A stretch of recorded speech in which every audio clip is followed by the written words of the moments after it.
kan kiristaanaa kan islaamaa obboleeyyan kiyyaa obboleettiin kiyya tuni obboleettiin teenya tuni mana mustashfaa nafii keessa jirti. Waggaa 10 jirti. Maqaa ishii himachuun beektu maqaa warra ishii himachuun beektu akkuma nama tokko nan dalagadhaa jettee biyyaa baate. Hinoo anuu nan feetu argaa kiyya nan feetu na arrabsitii waggaa nan bira dhufe na loltii mataan ishii tuqamaadha.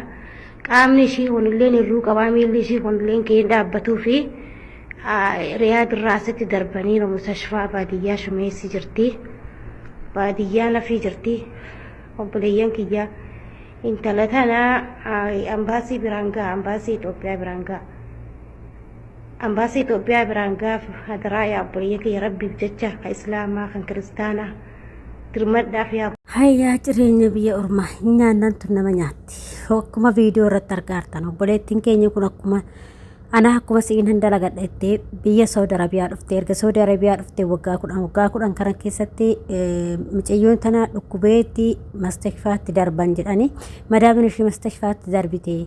Hanga waggaa 10 kana miciyyoon kun mustashfaa Riyaad keessa turte. Amma immoo mustashfaa biraa keessa jirti.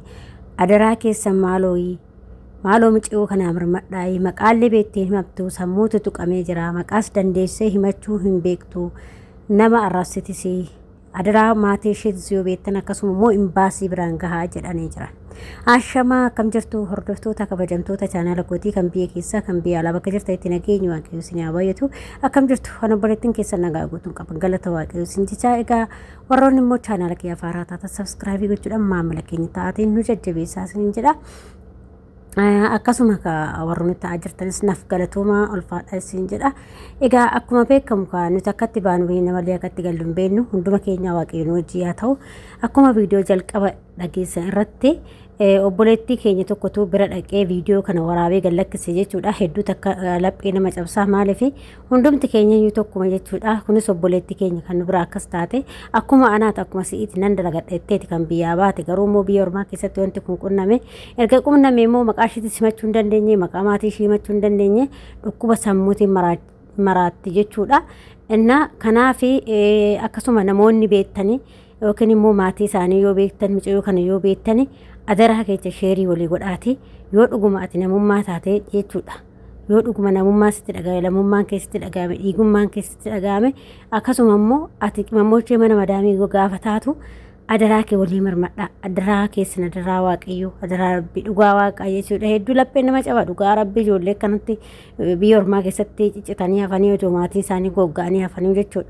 Maaliif namni gaafa waa ta'e illee osoo biyya ofii galee maatii ofii namni nuti guyyaa dhalan garuu duuti biyya ormaatu du'a lama du'u jechuudha. Inna kanaafiyyuu adaraa keessan isin jedhu obboloota koo miciyoo kana namni maatii ishiis beektan yookiin ishiis beektan ta'e akka miciyoo kana imbaasii biraan gaanii maatii soqanii gara biyyaa akka galchan isin jedhu hordoftoota kiyya hundi keessanuu waan ija keetiin agarte gurra keetiin dhageeche viidiyoo akkana kana niin biran darbina adaraa keessan obboloota koo nu hundumti keenya iyyuu bor waan taanu hin beeknu wanna nurra ga'us hin beeknu anas ta'ee sis ta'ee wanta boru nurra ga'u hin beeknu jechuudha. Maaliif biyya ormaa jechuun dukkanaa bar namatti dukkanaa dhugaa waaqayyoo jechuudha. Fakkeenyaaf yoo si mana gaarii ga'e takka mana gaarii hin ga'u ta'a takka mana gaarii ta'e takka banashii badaa ta'a hundumti namaayyuu garagara manni jechuudha. Akkuma bifti keenya garagara amalina rabootasis garagara jechuudha. Kanaaf miciyoo kana osoo akkuma ishiin dhukkubeen biyya galchanii uma danda'ama. Garuu madaamiin takka badduudha waan taateef asii fuutee akin beetitti yookiin mustashfaatti darbitee biraa deemtee jechuudha. Kanaaf adaraa keessan obboloota koo waliin mirmadhaa. Lammiin mirmata yookiin lammiin mirmata kan jedhani isa kana yoo hin ta'ini faayidaa hin qabu. Nuti gaafa namni keenya gaafa du'e waa walitti guurree biyya galchuudhaaf guruuppii hinee maraan. Garuu gaafa namni tokko du'e gaafa namni tokko rakkatee yookiin wanti sun gadhe mirmachuu hin beeknu jechuudha. Kanaaf namni gaafa du'e maa waliin godhan biyya walirraa haran garuu gizee rakkannaa kana gizee jiran kana wal gargaaranii akka miciyoo kana yookiin biyyatti illee namti Oromootti illee biyyatti galchuu adaraa keessanii kuni dhaamsa kootee jechuudha. Maali gaafa du'e walii bo'uun faayidaa hin qabu bara. Namni gaafa du'e walii bo'uu faayidaa hin qabu. Maaliif erga namni sun du'e erga ani du'e ardaan hin margin jettee harreen jedhan akkasanii erga namni tokko du'e maal godhanii bo'an maal godhanii isaa mirmatan bakka barbaadetti si awwaalame inni deemee jira jechuudha. Kanaaf jennaan immoo yeroo jiru kanatti yeroo jiran kanatti wal dhaqqabaay mucayyoo kana dhaqqabaay isiniin jedha obboloota koo waaqayyo si hojii haa ta'u bakka jirtanitti isinaatiksu harka isaanirra haa qabatu nagaan biyya keenyatti illee nu haa galchu dhugaa hedduu laphee nama cabsa jireenyi biyya ormaa baay'ee waan nu go'an jirren jirtu dhugaa waaqayyomti hojii haa ta'u waaqayyoon duukaa haa ta'u baay'ee ulfaata jireenyi biyya ormaatiin jechuudha. Kanaaf obboloota koo adaraa keessanii isiniin jechuu jaaladha. Imbaasii biraan gaate akka mucayyoo kana imbaasiin gara biyyaatti galchuu jechuudha. Amma mucayyoon kun rakkinni ishee rakkina sammuuti waan ta'eef maatii simachuu hin dandeenye maqaa simachuu hin dandeenye jechuudha. Osoo immoo kanuma dhukkubu qofaayyuu ta'ee kan himattu ta'eeti maqaa fi maatii ishee himattu ta'eeti mucayyoo kana maatii itti barbaadan garuu immoo mucayyoo kana yoo suuraadhaan warri argee barbaadeetuma miidiyaa maan akkasitti agarsiisanii barbaadan malee mucayyoo himachuu hin dandeenye jechuudha. Sababii isaas xiqqoo sammuu isheetitu tuqamee jira waan ta'eef jechuudha. Waaqayyoon nagaa baanii fayyaa nagaan baanii dhibamaa biyyatti galchuu waaqayyo nu haa oolchu akkuma nagaan baanii waaqayyo nagaadhaan biyyatti nu haa galchu. Yaa ijoollee keenya dhugaa waaqayyo gisee tokko laaltee jettu addunyuma tana nama jibbisiisa dhugaa addunyuma tana nama jibbisiisa maaliif addunyaa gantuu fi kantuudha bar gantuu fi kantuudha biyya ormaatti dararamaa jirra jechuudha. Keessaa nutti ijoollee shamarran biyya arabaa jirru kun jechuudha. Addunyaa gantuudhaaf bakka guyyaa keessaa deemnu iyyuu hin beeknu jechuudha. Garuu biyya ormaa keessatti dararamnee siqaayii meeqaa agarree nyaata dhabnee dhugaatii dhabnee hirriba dhabnee itti fatamnee akka waan umrii keenya humaa kuma hin jiraannu bare kuma lakkoofna bare kuma hin jiraannu jechuudha walumaa galatti. Kanaaf madaraa keessanii isiniin jedha obboloota koo kanaafu waaqayyoomti nagaadhaan nu haa galchu.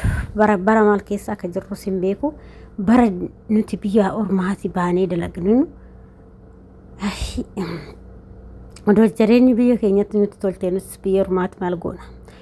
Gaaris ta'u badaas ta'u duutis gammachuunis gaddillee waan hunduyyuu biyyuma keetiin bareeda. Waaqayyoomti nagaadhaan biyya keenyattis nu haa galchu isiniin jedha hordoftoota kiyya.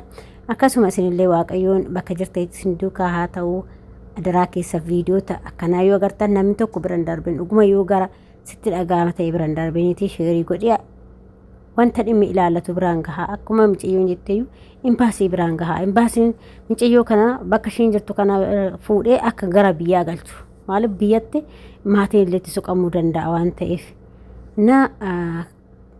hedduu waan nama gaddisiisudha akkuma argaa jirtan maaliif mucayyoon kun ka waggaa 10 jechuun waan uumatii miti waggaa 10 haga waggaa 10 kana ka kunoo mucayyoon kun akin beetumatti jirti beetteen himattu maqaay akkasitti siqaayii argaa jirti jechuudha achi keessatti maatiin yookiin jirti jedhee hin dubbisne duuti jedheen awwaalanne haati fi abbaan ishee yoo tana qalbiin isaanii rarra'eetuma jira jechuudha. Waaqayyoon isaan duukallee haa ta'u mucayyoo kanas waaqayyoo ishee haa fayyisu.